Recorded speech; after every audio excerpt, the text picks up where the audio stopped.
As you're becoming used to, gentlemen, we are making a change to the agenda. We had scheduled for tomorrow evening Pastor Jonathan Hein, who's the coordinator of congregational services. We had originally scheduled him tomorrow night at 7:30. We are going to move him up to right now so that number one, he'll be able to catch you when you're a little fresher. And number two, that leaves a little more time for the home mission presentation tomorrow evening, and because we are running ahead of schedule. So I'd like to invite Pastor Hein.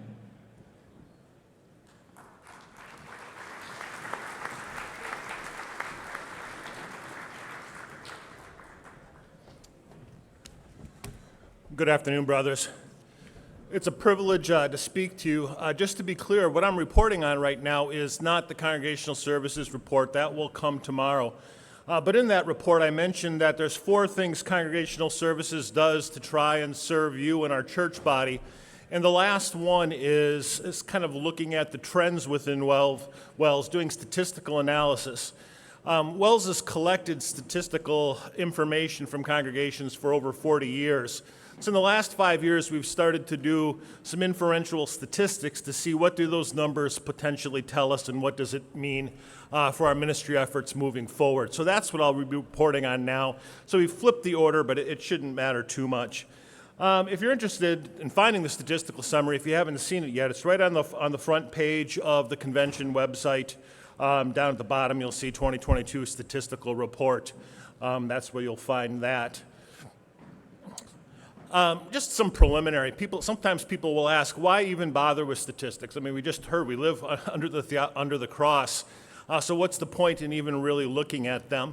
And ultimately, it just boils down to it being a stewardship issue. Jesus calls for us to exercise wise and faithful management. I think we understand what the faithful means, that we trust God's promises, that we act according to His will. But the wise part front of us is not talking about spiritual wisdom as much as it is horse sense. That Jesus is saying He asks us to look at the situation around us, to look what's happening in our congregations and our synod, and to use the God-given gift of reason to inform then how we approach our ministry strategies. I believe it was President Rich Gergel was the first person I heard to use this. I don't know if it originated with him, but he talked about how God calls us to use the first article gift of reason to think through how to best proclaim second article truths about Jesus Christ, with third article confidence that the results of our efforts are entirely up to the Holy Spirit. So the growth of the church, both spiritual and statistical, is entirely up to the Holy Spirit because only He can raise the dead. But He does do that work through us. And He gives us the solemn privilege and the glorious responsibility of using the gift of reason to think through how it is that we approach ministry. That's why we do statistics. If you mind me, or don't mind me not quoting Luther, but instead of quoting a great business consultant, James Collins, says you absolutely cannot make a series of good decisions without first confronting the facts. And that's what this body is. It's the decision-making body of the WELS. And so to make good decisions, let's wrap our brain around what seems to be the facts. So getting into that, why the deeper dive in 2022? Normally that stats summary is about 12 pages. It's over 30 pages. And there's a number of reasons. We wanted to, now that we're a couple of years after COVID, really assess the long-term impacts that the pandemic had on our churches. Secondly, there's a lot of talking points that are out there about the challenges before us and to address the veracity of some. For example, the problem is that WELS couples aren't having kids. I'd say that's only half true. Or we have a record pastoral vacancies. It's true in a sense. So what's the fuller picture? We wanted to dive into that in the stat analysis. And then finally, to help assemble data in the production of WELS' next long-range plan, Professor Otto mentioned that Christ through us is not only going to be the theme of our next Synod Convention and the celebration of our 175th anniversary, it's going to be the title of the next long-range plan where we ask God to bless synodical and congregational efforts over the next 8 to 10 years. This data is helping us with the formation of that plan. So in that stat report, this is on one of the very first pages. It shows those bars represent WELS starting membership and finished membership at the end of each year. So you can see that it's been going down every year for the past decade. But you'll probably notice something interesting in 2021. It gets pretty small. And then 2022, it jumps to the largest number ever. 2022, we had almost 10,000 lost members, or a decline in membership. So put it in perspective, typically WELS, over the last 30 years, we lose about 1% of total members a year.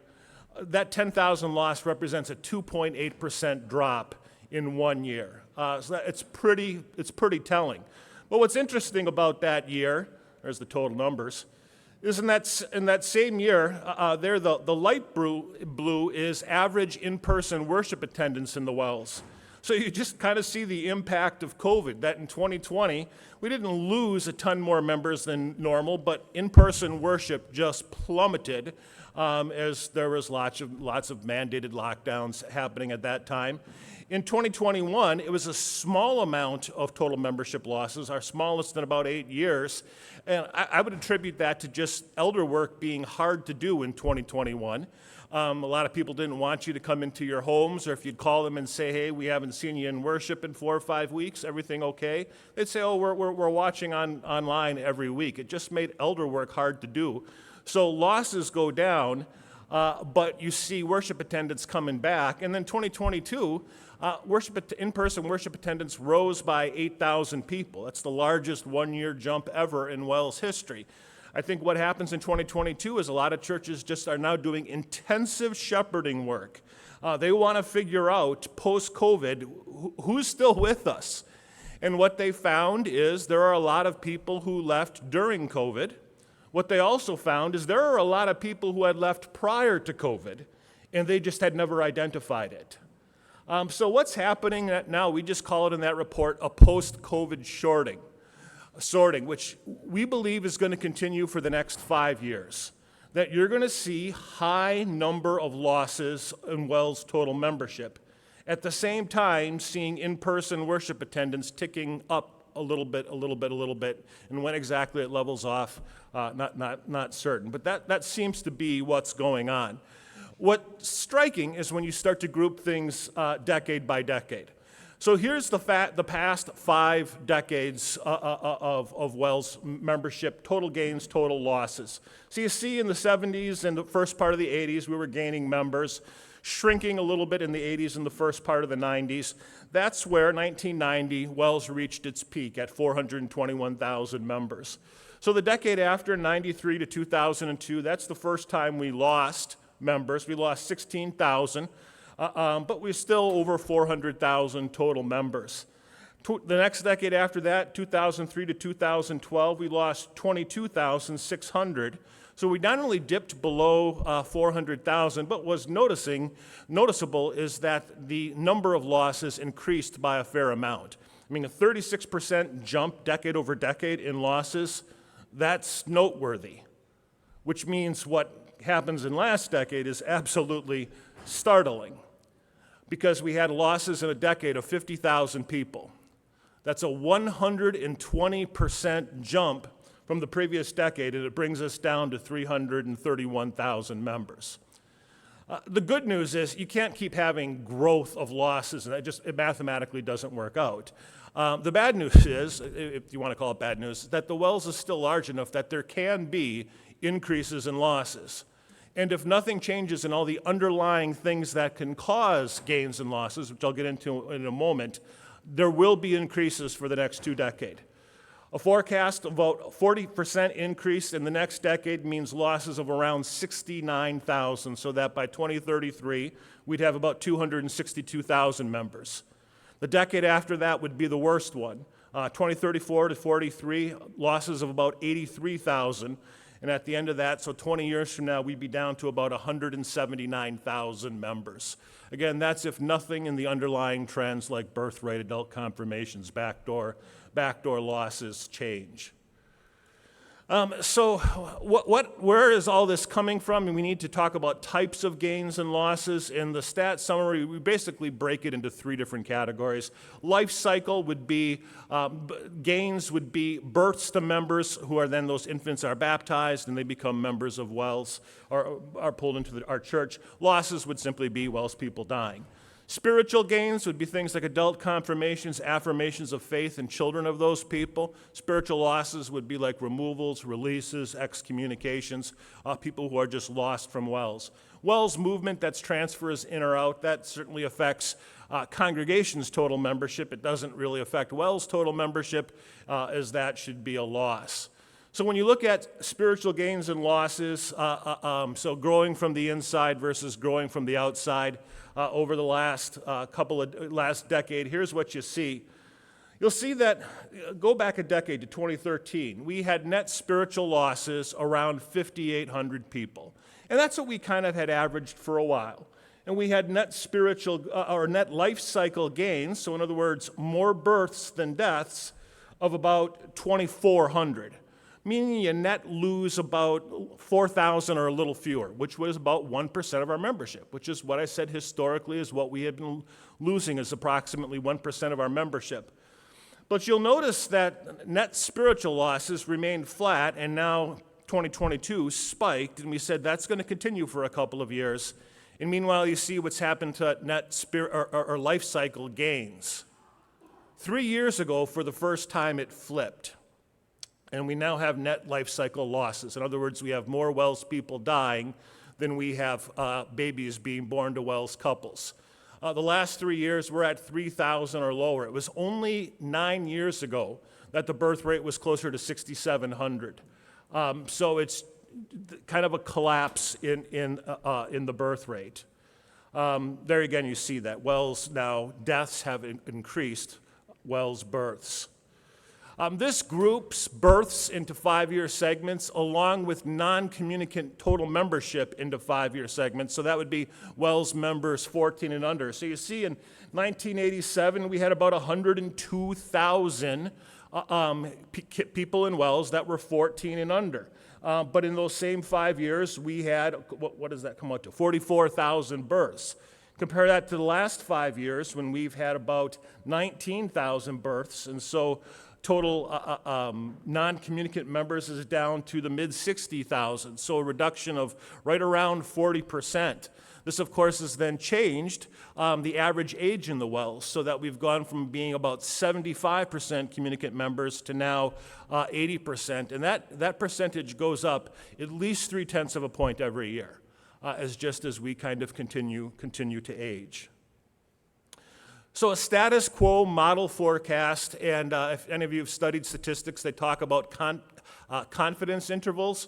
When you've got 96% of churches turning in your data every year, the confidence intervals are very, very high. Obviously, the farther out you go, the more nebulous it comes, but certainly in the next decade and a half, we can say if nothing changes, that's kind of what membership looks like. Where not only do both trend down, total membership and communicant membership, but we increasingly have a higher percentage of our church body being communicant membership. This, I think, needs to affect, we need to wrap our brains around this for everything we discuss. So this is just meant to be illustrative. But like when we say we need so many more called workers, well, okay. 1990, that was the height of WELS membership. We had 70 communicant members to every one called worker. So let's use 2022's per communicant giving numbers, which was just over 1,400. That means that those 70 communicants would give close to $100,000, which not only covers the salary of that called worker, but obviously there's a lot more to the cost of doing ministry than just salary. That's typically only about 60% of your cost. There's facility, there's operational costs. 2022, it's now 56 communicants for every called worker, meaning it's closer to $79,000. Again, the only point, I'm not saying that that's good or bad, it's just we have to wrap our brains around that if you say we want to increase called workers, what you're also asking is that we have a business model for running ministry that increasingly doesn't rely on offerings as being the primary funding source. Where do the other funding sources come from? Well, we run one of the largest private school systems in the country, so there's tuition, there's choice dollars. I'm shocked by the number of churches just getting out in the WELS where they operate on the basis of endowments, that they'll have a church that has 600,000 so they can do a cash burn for a while and still afford a called worker because they have endowments build up. But again, I'm not saying this is good or bad, it's just saying as we're planning for the future, when we say we need more called workers, we need to wrap our brain around this reality. Like, let's say someone said, it would be great if we would have 5% of all WELS kids go into ministry. Would be. What you mean is you eventually have a church body where you have one called worker for every 19 lay people. How exactly does that work out? We need to wrap our brain around that. Pray for the workers, but we have to plan, God's gift of reason. How exactly does this all work out? So what do we do about this? In this part of the report, I just want to address various things that you'll hear people suggest. I hear a lot of people suggest we need just to adopt pro-natalist strategies, which means let's convince our young people to have more babies. Okay. I think that the narrative is out there that WELS young couples today have substantially fewer kids than they used to. The data does not bear that out. The American birth rate has collapsed. The fertility rate in America, fertility rate is the number of children that the average woman has in her lifespan. It's now, depending on whose data you trust, 1.62 in America. That's down almost half in the last 40 years. America's fertility rate, or Wells's fertility rate, has declined at the most 0.4. So it's not that our couples are having substantially fewer children. What is the issue? 2015 was the first time we started to ask churches to provide how many members they had in certain age categories. So here I have 18 to 24, 25 to 34. Those would be childbearing years. In 2015, there's the numbers. In just 5 years, there's the numbers. In 5 years, about a 13% loss in baby-making aged couples. So it's not so much that our birth rate has collapsed as much as it is, this is where when we have backdoor losses, it tends to come from young adults. And we're losing them in great numbers, which means we're going to have fewer children. Just to illustrate this point, I'd ask you, as you look at your congregation in the last 20 years, what's the bigger change?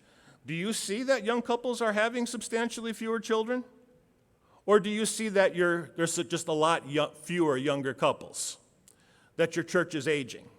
I'm not saying A isn't a factor. I'm saying let's not guilt all our young people by saying, we assume you're not having children. The reality is, so I'm Generation X. If you wanted millennials, WELS millennials and Gen Z to have as many children as my generation, Generation X, did, they don't need to have as many kids as Generation X did on average. They need to have twice as many. So if you're a millennial and you're planning on having one child next year, if you can please have two, that would help us out. So again, I've used this joke now 4 times in a row, Synod conventions. Yes, we want to have Bible studies and sermons that encourage young couples that children are a blessing from the Lord, that it's a wonderful vocation to be a parent. Maybe hand out a bottle of Chardonnay for the couples on date night and see what happens. But we got to face the reality that to flatten the membership decline in WELS with a purely pro-natalist approach, which I hear some people saying, we just need to have more kids, that is completely unrealistic. We would need the birth rate to increase by 300% tomorrow. So if you're planning on having one, if you could have 3 next year, we'd appreciate it. So the conclusion, we certainly want to teach young people that being a parent is a blessed, joyful vocation. The issue of fewer WELS couples is substantially larger than young WELS couples having fewer children. Therefore, pro-natalist strategies in the short term could have at best a minimal impact. So what else can we, using God's gift of reason, think about? We hear a lot of people say, well, let's use youth education as outreach strategy because people are looking for private education. And indeed, if you add up our enrollments in elementary schools, in early childhood ministries, preschools, and in area Lutheran high schools, WELS has the highest enrollment as it has ever had. So we're just going to pull those unchurched kids into the church, and that's one way that we can attempt to grow our churches. All right, let's think about that. So here's a comparison of the enrollment in our schools, our Lutheran elementary schools from 10 years ago to now. You see that the bottom bar, the dark purple, that's total WELS membership. That's actually declined by 13% in the last decade. What's increased by 100% is the number of other church children in our elementary school. So this is Catholics, Baptists, Methodists, non-denominationals who just want a Christian education, a private education. That's doubled. And I'm not saying those aren't mission prospects because some of them are nominal Christians, but some of them aren't. Some of them are faithfully attending their church bodies. And then you see the very top bar. These are unchurched, pure prospects, unchurched people going from 1884 to over 4,000 for 113% increase. And it's the same thing in our preschools. We see there the biggest jump, the 86% increase, is in purely unchurched parents that are making use of our preschools. So you would say there's definitely an opportunity there as the Lord is bringing to our front door these unchurched families. There's just the numeric changes. We'll move past that pretty quickly. And yet, while we just said we've more than doubled the amount of unchurched kids in our schools and preschools over the last decade, this graph is interesting. So the taller blue bars, those are adult confirmations that have nothing to do with some sort of educational outreach. The dark blue bars, that is confirmations that come out of preschools, Lutheran elementary schools. You notice anything about the dark blue bars over the last decade when unchurched enrollment has doubled? No movement. And on top of that, it's worth noting, it's still 3 to 4 to 4 out of 5 adult confirmations have nothing to do with the preschool or Lutheran elementary school. So sometimes the talking points that I'll hear will be, well, it's going to be hard for us to reach anybody because we don't have a preschool. 80% of adult confirmations have nothing to do with youth education as ministry. So it's not like you have to do it to reach the lost. And on top of that, we're not capitalizing on the potential that's there. When you look at adult confirmations that have come out of preschools over the last 5 years, it's 78% of our churches haven't had any. The flip side of that is there are some that have had a ton. Let's looking at Lutheran elementary school. So last year we had 578 adult confirmations come out of the 284 Lutheran elementary schools. Over 50% of them came from just 10% of those schools. So more than half of those adult confirmations came from just 28 of those Lutheran elementary schools. In preschools, it's even more startling. 224 adult confirmations out of 362 early childhood ministries. 50% of them came from the top 5%. So over 56% actually. 56% came from 18 out of those 362. So clearly there are some churches and schools that have realized how to capitalize on this mission field that the Lord has brought to us. So our conclusion is there's potential with this strategy if harvest strategy tactics can be gleaned from locations where God seems to be blessing the efforts. In other words, we look at where they are getting adult confirmations through the preschool or the Lutheran elementary school and ask, are they doing something different? If they are, and that we could replicate those tactics elsewhere, and if those tactics would be more broadly implemented, and if God would choose to bless those tactics, because ultimately, spiritual growth, statistical growth is entirely up to Him. Another type of possible strategy for addressing the challenge, and here's where I think the rubber hits the road, a strategy of personal witnessing.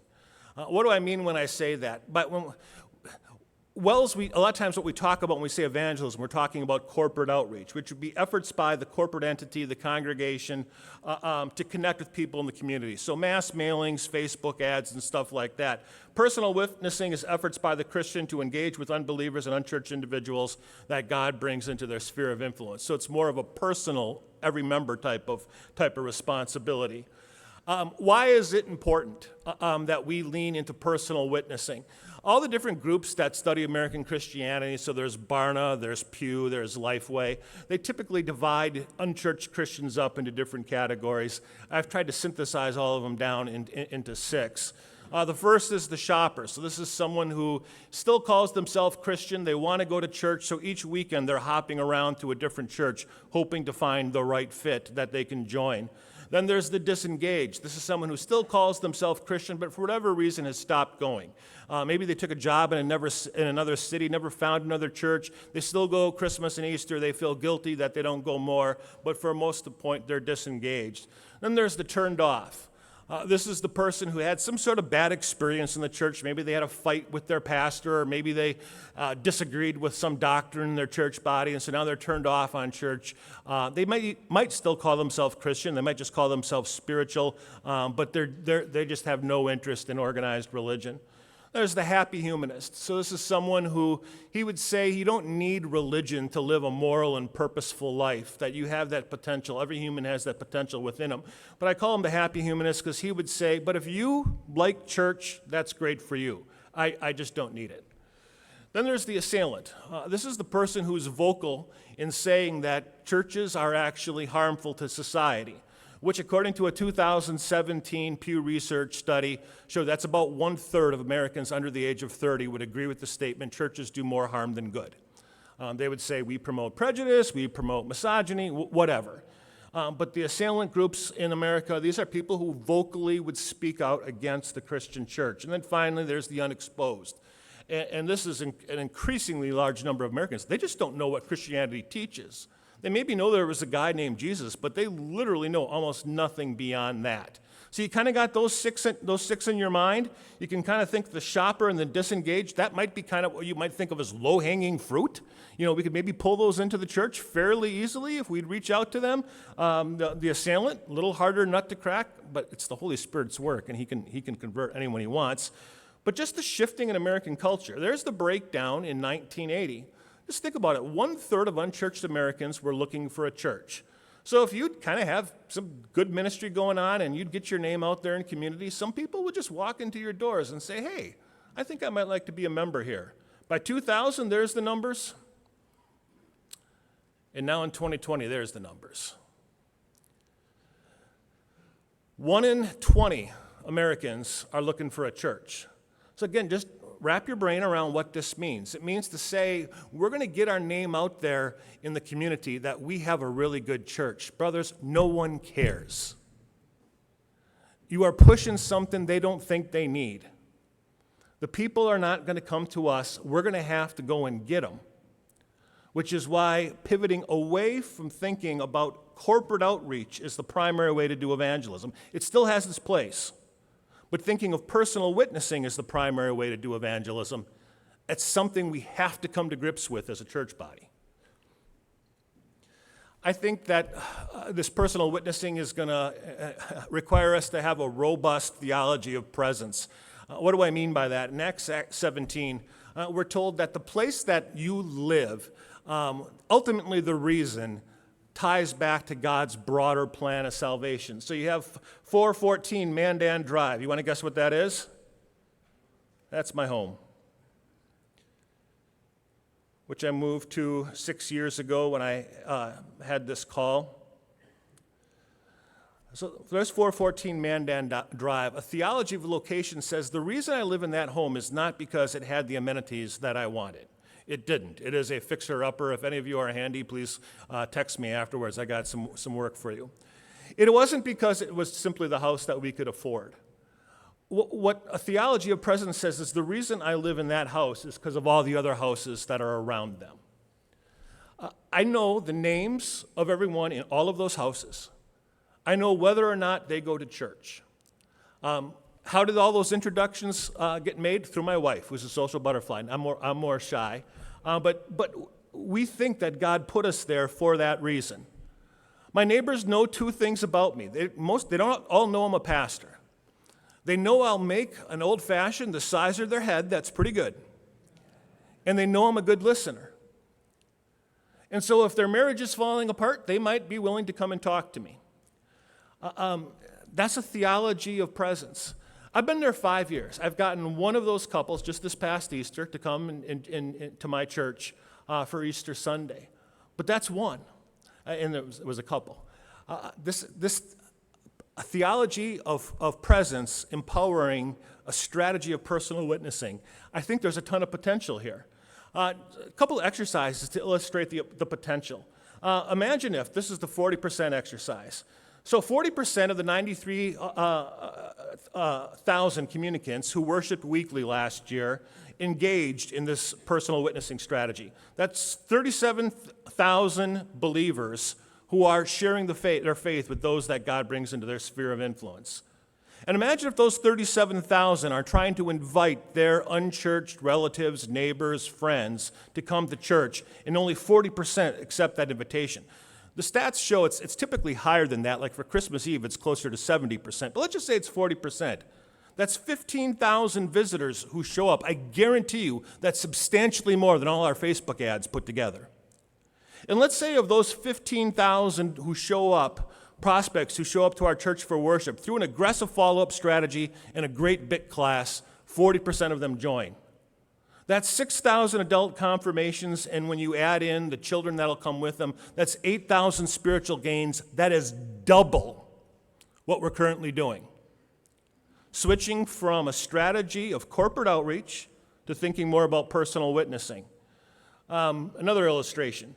Communicant to adult confirmation ratio exercise. Imagine if WELS had one adult confirmation for every 80 communicant members, we would have 3,300 adult confirmations. That was 2022.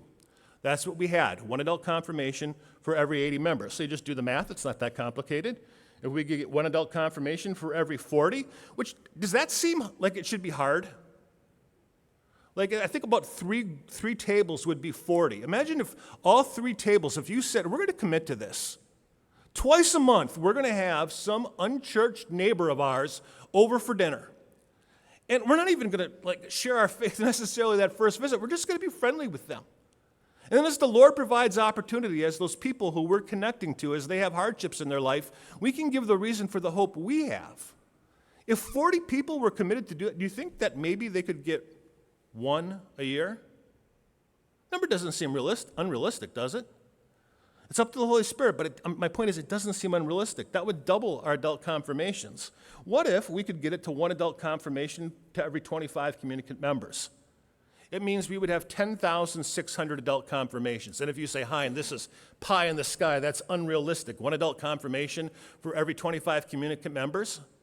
Add up all the membership in the South Atlantic and South Central District and all the adult confirmations, and that's their ratio. And I don't hold that up to say South Central, South Atlantic, that everything's perfect there. I'm just saying it's realistic. What about if this year WELS had one adult confirmation for every 25 communicant members? Whoop, I already did that one. What about 1 to 10? We would have 26,500 adult confirmations. And if you say, Hein, that is nonsense, 1 to 10. We have 48 congregations in the WELS that over the last 5 years have averaged that or better. It's feasible. It's the Spirit's work, but He works through us. I'm just asking that we would consider, if we think differently about evangelism, instead of corporate outreach, personal witnessing, it might mean we do things differently when it comes to evangelism. And if we do things differently, it's up to the Holy Spirit, but maybe there will be different results. God let's ask for that. 26,000 adult confirmations would be incredible. What would it require to make this work? It would require every type of person who's sitting in this room. So pastors, teachers, staff ministers, lay leaders, to say, I'm going to commit to this, and to do it, and to talk about it. And that's not bragging. It's not bragging if you tell your members, I had 2 unchurched people over for dinner last month because I'm trying to connect with the lost that God has brought into my sphere of influence. That's not bragging, that's encouraging. That's spurring one another on towards love and good deeds. It's going to require us to do that because you can't ask your average layperson to do something that the leaders aren't themselves doing. It's also going to require lay members who understand that they have been called by God to share their faith, not simply support the called workers doing it on their behalf. Because lay members have countless people in their sphere of influence that are not in their called workers' sphere of influence. Go back to that image of my neighborhood. It'd be unreasonable for me to expect my pastors to also know the names and the spiritual welfare of all those people that live on my street. It's unreasonable. The Lord has brought me into their sphere of influence, you into the sphere of influence of the people He surrounded you with, not your pastor. This is what it would take. I think this is the best chance for us to address this.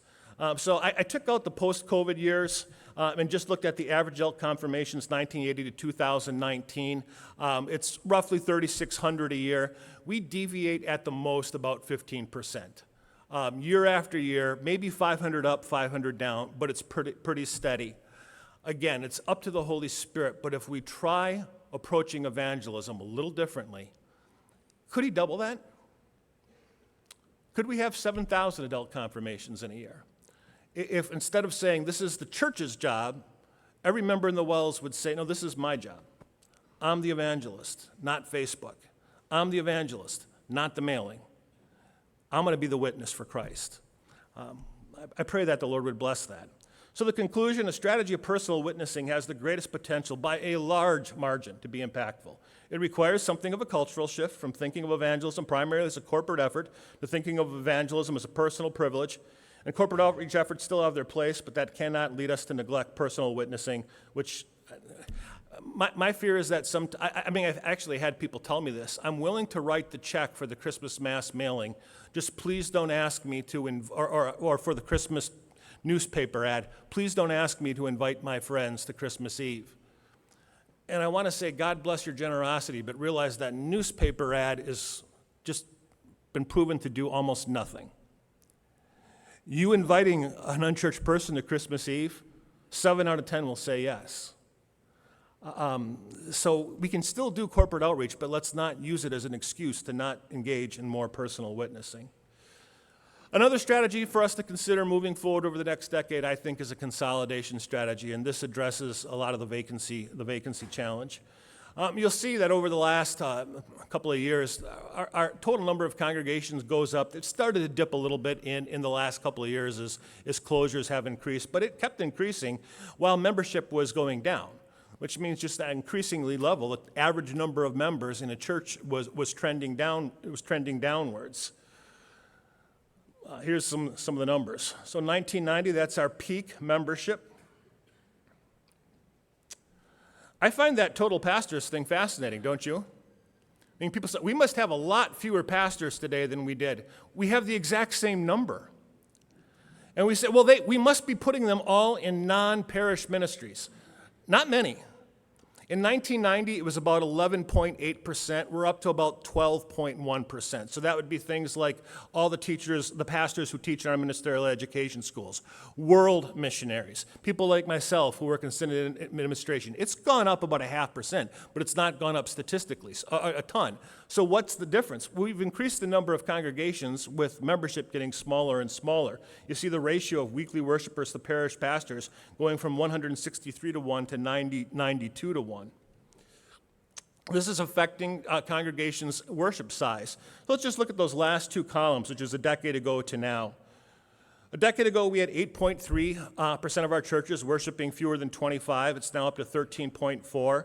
A decade ago, we had 26% worshiping 50 or fewer. Now it's up to 40%.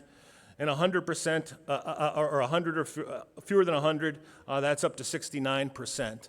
But just think about that. It's 2 out of 5 of our WELS churches are worshiping fewer than 50 on any given weekend.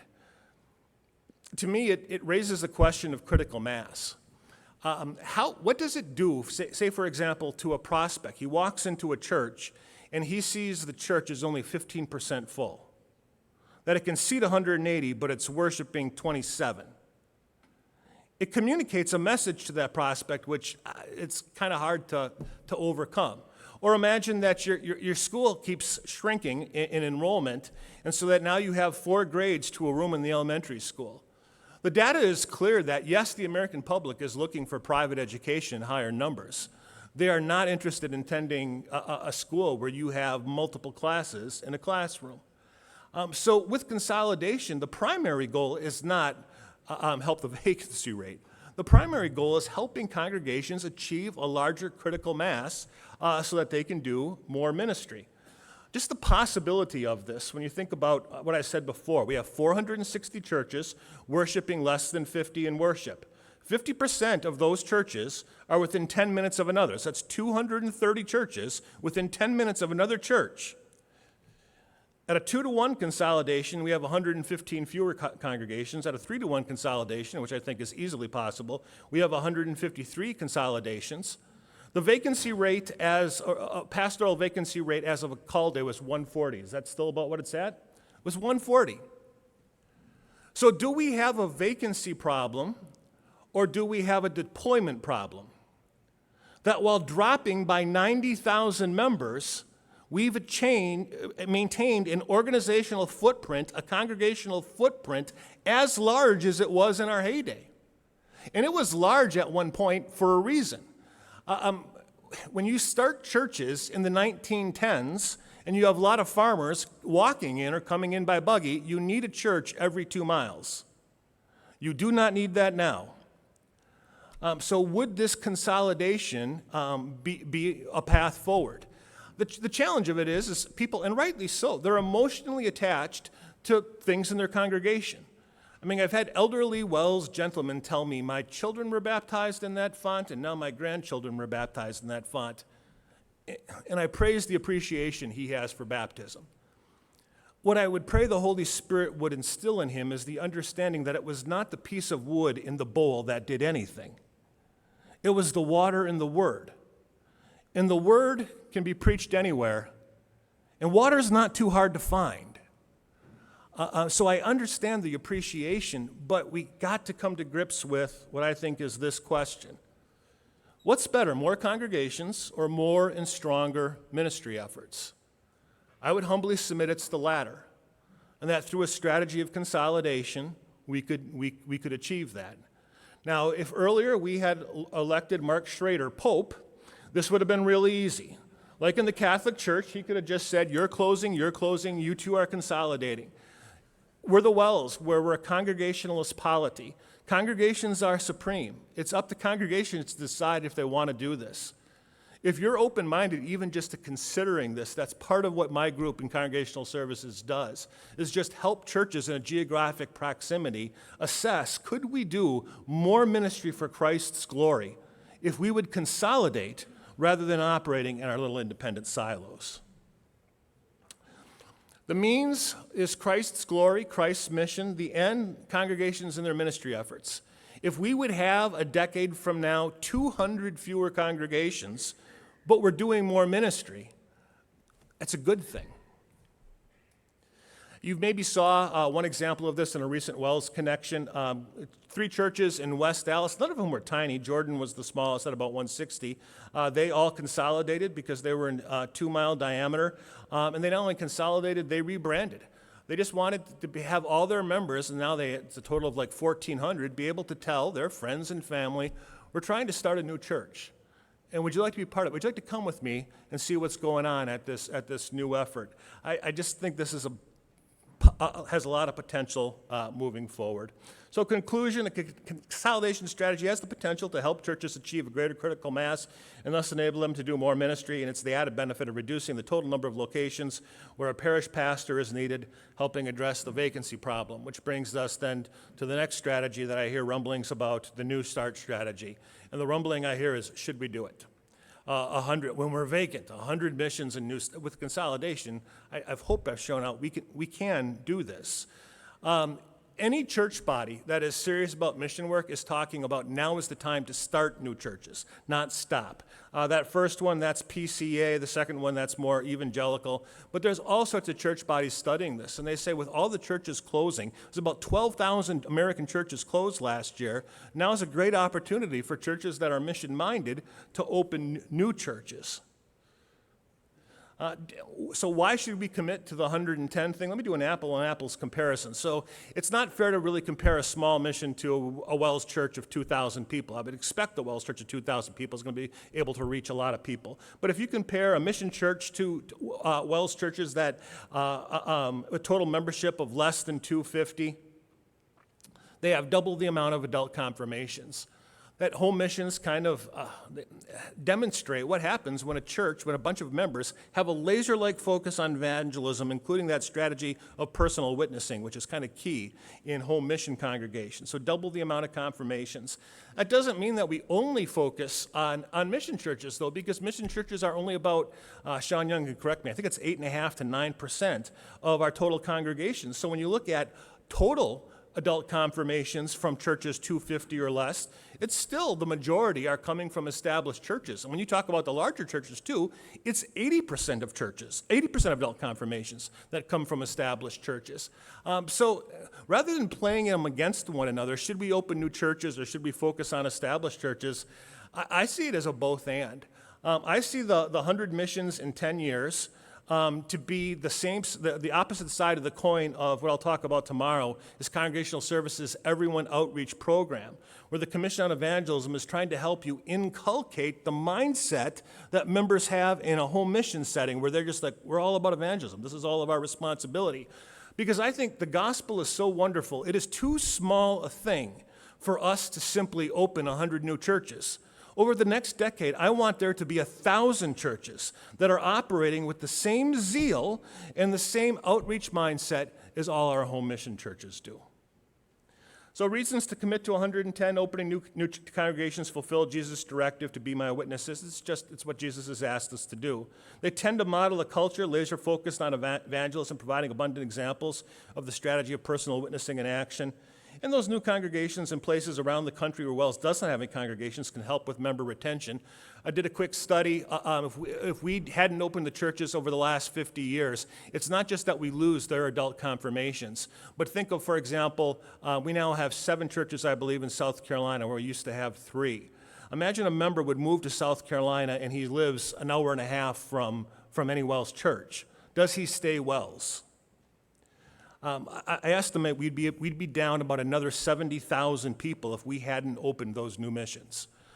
So let's commit and ask God to provide the workers for this 110 thing. So what would happen if not only did we open 10 new churches a year, but through this process of consolidation, I'll talk tomorrow about our Merge for Mission program, we had smaller churches consolidate into ones that had a greater critical mass. So yes, the total number of churches goes down in the WELS, but I think our ability to reach more people for Christ might go up. I'm not going to, just for the sake of time, I'm not going to get into this, but there's also the potential for cross-cultural strategies. Our schools are much more diverse than our churches. WELS-wide, we're about 1.2% African-American, 1.3% Latino, and yet that's about 20% of our schools, if I'm going from memory. So there's an opportunity there. And then just member retention strategies, not just that we're trying to pull new people in, but that we're trying to keep people from leaving. And the 3 groups that I would especially focus on are people ages 14 through 22. Commission on Discipleship is laser focused on post-confirmation retention right now. Parents in a stage of transition. We have so many parents who they join a church, and the cynic in me says they join the church to get the tuition break at the school, and the second their kids are out of school, they're gone. That we notice a lot of WELS members leaving at that point. And then the third thing is single women, which ties in with our birth rate, that we have trouble maintaining. We have trouble maintaining single men, but single women, it's a little bit more difficult. There was the model I gave you before. In the last part of the document, I have some models of if just modest blessings were given to us by the Holy Spirit, that we try some new things and the Holy Spirit would try modest blessings. So here's Model A.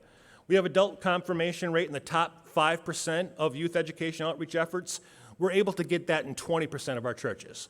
So instead of all the adult confirmations coming from just a few schools, we spread it out to the top, just 20%.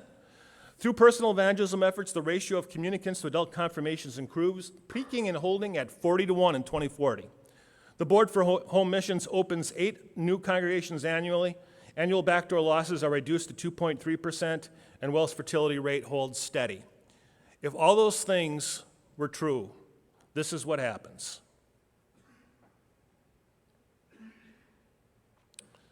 In a decade or so, we start to flatline, and then there's modest growth coming after that. Model B, adult confirmation rate in the top 5% of youth education efforts is achieved in 40%. So we kind of figure out how to crack this nut, and we're able to reach these unchurched parents that have our kids in our schools.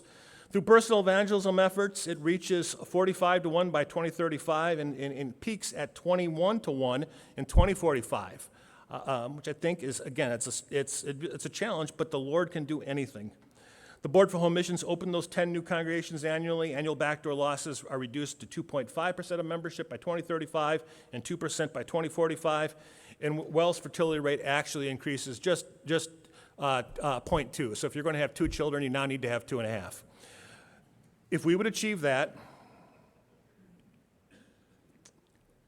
that's what happens. Again, it's entirely up to the Holy Spirit, but he does his work through us. And so I pray that we use God's gift of wisdom to think these various possible strategies through and apply them in our congregations and in our synod. Something that you'll notice with all 3 models laid on top of one another, the next decade, nothing much happens. What we do in the next decade sets us up for coming out of 2033, 2035. Which is why that next long-range plan, which will be a major focus of the next Synod Convention, is kind of crucial. It'll lay out, here's how we hope, under God's grace, to accomplish these things. And the theme, Christ through us. We heard a fantastic presentation on Christ for us. Next time, talking about what Christ does through us as we unleash the universal priesthood in this ministry efforts. A shameless promotion, if you go to LutheranLeadership.com, which Congregational Services put on, there's a ton of great videos, but look at Our Lutheran Moment by Pastor John Bauer. In it, he just highlights that all the chaos you see in American society right now, all the answers are ones that Lutherans have the correct answers for, that confessional Lutheranism has. So the argument that he's making is this is not a time for us to cower or to shake over the numbers of losses. This is a time for us to stand up and ask God to give us courage and strength and to love our community rather than lambaste our community for becoming post-Christian. Let's love our community and bring Christ to them, and now is the time for us to do it. So what can we do now that long-range plan starts in 2 years? Just pray that the Spirit would create in us the courage to fully embrace the strategy of personal witnessing. Pray we can replicate that harvest strategy in more of our schools. Pray that in locations where consolidation might make sense, church leaders and members would prayerfully consider the idea. And pray that God increases shepherding efforts with a lower number of backdoor losses. Jesus said it's his job to build the church. He says, I will build my church. But he said he's going to build it on that confession of faith of who he is and what he has done for us. And getting that confession of faith out, that is all of our job. We can do this, brothers. There are a lot of characterizations about WELS, some of them true, some of them untrue. The one that makes me angriest is when I hear people say, WELS is an unfriendly church body. And I'll do a consult with a church where on Sunday morning I just kind of ghost in and no one says anything to me. And I'll point that out in the meeting after worship, and they'll say, oh, Pastor Hein, we're sorry. We're just unfriendly. And I'm like, no, you're not. Because you were talking and fellowshipping with one another and enjoying the assembly of the saints. You were extremely friendly. It's just that you were so connected to one another, you missed when a guest walked by. And we can just open our eyes to the guests that God brings into our sphere of influence. We've got the friendliness to do this. And we've got the gospel, which is the power of God of salvation. I'm excited to see what the Lord does through us over the next decade and beyond. Thank you.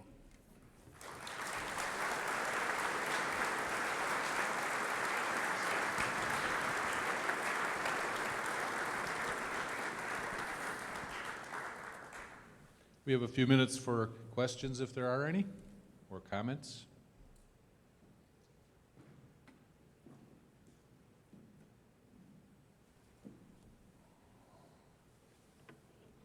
Microphone number 1. Tom Tiedick, Ascension Lutheran Church in Sarasota, Florida. You talked about the proximity in your neighborhood and being an outreach evangelist where you are in your neighborhood. I'd like to suggest another outreach Bible study for your consideration. It's a video Bible study series, and it's called Joining Jesus on His Mission, How to Become an Everyday Missionary. If you go on your computer to, it's called Dwelling, DWELLING 114.org.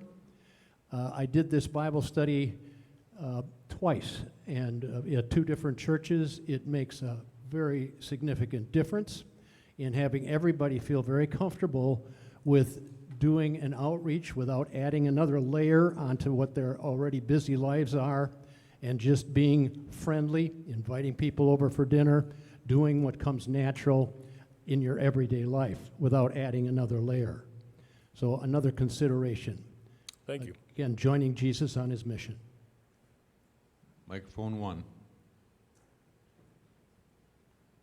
Luke Dahlberg, Hope Lutheran Church, Tigard, Oregon. First, I want to say I am, as a former church president who was blessed to help with the conversion of a church, a dying church, into a mission church, I want to commend everybody here to take this seriously. And then the follow-up question is, during that process, our congregation had about 26, 28 normally worshiping. By the time we completed the conversion, we were down to 10. So is there going to be a process in place, especially with the consolidation requests, to prepare leadership for the fact that there will be significant short-term losses in all probability? Yes, I mean that is part of the Merge for Mission program. That isn't universal. I'd say it's typical that you're going to lose some, but when you say significant, that I have not witnessed that it's always significant. There's some people who are just going to say, yeah, I'm not happy about this, so I'm done. But it's typically not. I mean, it sounded like that was the majority of the church, and that's typically not what we found. Yeah, I didn't mean to majority of the church, but a noticeable amount. The logistics of a merger are very easy. It's not the strategizing and the legal aspects of it is easy. It's getting people over the emotions of it, and that's the Holy Spirit working through His Word, helping them to separate means and end. That the end being Christ's glory, and when they get to that, when the Spirit brings them to that point, they're more open to the concept. Thank you. Microphone number 4.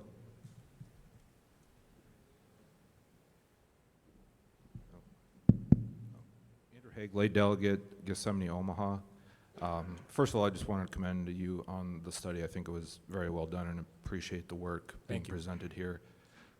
My question is, with the backdoor losses and the membership retention strategies, is my understanding that the total number of those throughout the Synod has been relatively stable the last few decades, but with some of those categories you mentioned, have you noticed any shifts in those, like where they're coming from, whether it's recent confirmads or the parents of the school children, like you mentioned? The biggest shift that we see in backdoor losses is there was a time when it was fairly evenly split between people just leaving the church, kind of quitting church, and them leaving the WELS to go to a church body not of our fellowship, so they would join the large non-denominational down the road. Now it's about 90% are just quitting church.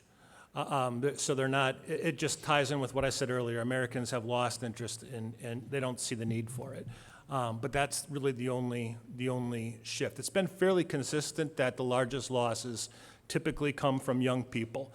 For example, when I said we asked age demographics in 2015 in 2020, we always ask it in years evenly divisible by 5.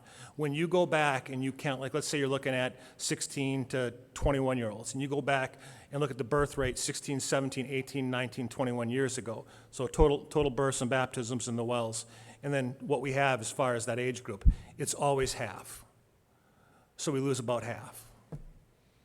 Thank you. Microphone number 2, this will be the last question, comment.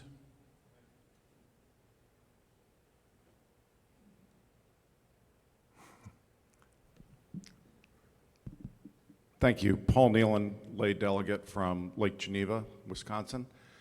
Thank you for your presentation. It was very informative. Something that you didn't touch on, and I think is very important, is a program that the Synod put out called the Peter Plan, and we implemented that through our elder board, and we saw a lot of success in bringing people back to church. We implemented that after the COVID incident, I guess you would call it, and we saw a lot of people come back to church because of that. Now, we also had over 100 people who didn't come back to church, and they were released from membership, but we had, I want to say 70 people who hadn't been to church in a year or more come back, and they're staying. So just put that out there. Thank you. WellsCongregationalServices.net is where you can find that shepherd plan. And thank you, brothers. Just to see WELS pastors and lay people go after those who were straying in the last year, it did my heart good. There has been excellent shepherding work done in the last year and a half, and it's bearing fruits. Yes, we're cleaning, I don't want to say cleaning the books, but we're identifying people that have left the church, but our members know we love them and we miss them when they're gone, and that's a good thing. So thank you for that. Thank you. Thank you, Pastor Hein.